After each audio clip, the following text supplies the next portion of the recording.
Je ne te vends pas du rêve, je te montre la logique. Avant de commencer, je vais être clair. Je ne te promets aucun fois 100, je ne te vends pas du rêve, et je ne suis pas là pour jouer au devin. Personne ne peut prédire le marché. Mais ce qu'on peut faire, c'est analyser les tendances, les flux d'argent, les innovations réelles, les cycles de marché, les fondamentaux.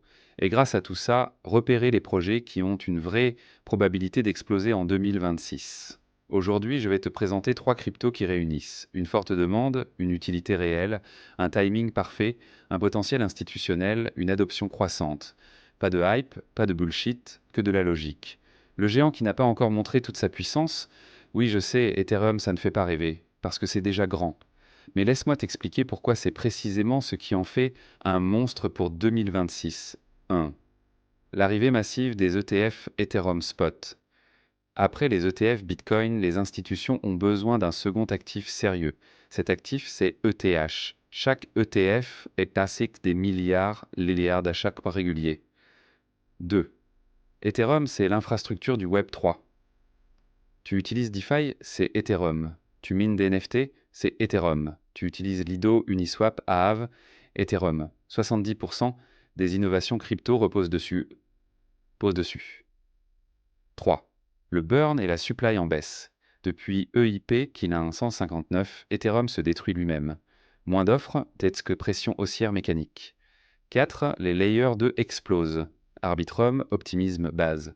Plus les L2 grandissent, plus ETH devient indispensable, plus sa demande augmente. Mon analyse Ethereum n'a pas encore fait son bull run institutionnel. 2026 sera peut-être l'année où ETH rattrape ce qu'il vaut réellement.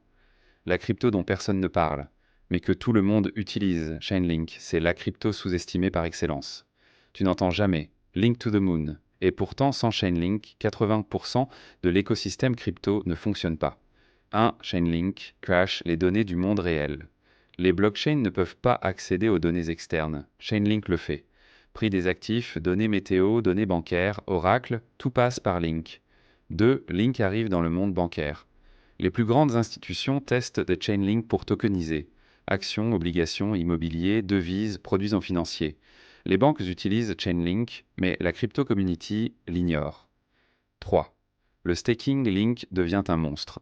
Moins de tokens en circulation, c'est une pression haussière mécanique. Mon analyse.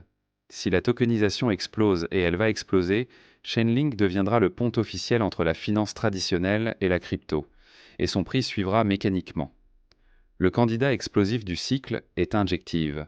C'est un des projets les plus propres, les plus solides et les plus innovants de la nouvelle génération.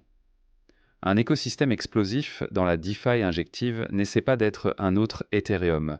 Il construit un univers optimisé pour le trading, les produits dérivés, les marchés décentralisés, les plateformes de landing, les innovations financières Web3. INJ veut devenir la finance 3.0. 2. Soutenu par Binance plus Mark Cuban. Quand de grands investisseurs soutiennent un projet, ce n'est jamais un hasard. Troisième, une tokenomics hyper saine, supply limité, burn régulier, peu de tokens en circulation, forte demande croissante, c'est rare et c'est extrêmement bullish. Quatrième, une croissance organique sans hype artificiel. Injective n'achète pas son marketing. Il construit et dans la crypto, les projets qui construisent survivent toujours au cycle. Mon analyse injective pourrait devenir un leader de la DeFi 2.0. Et si la DeFi explose en 2026, INJ risque d'être dans le top performer du cycle. Ce n'est pas un conseil, c'est une logique. Je le répète, je ne prédis rien. Je t'explique les forces qui soutiennent ces projets. Les trois cryptos ici ont une utilité réelle, une forte adoption, une demande croissante, un intérêt institutionnel, des fondamentaux solides, un rôle dans le futur Web 3. Est-ce que ça garantit un x20? Non. Mais ça augmente tes probabilités d'investir dans des projets qui ont un avenir.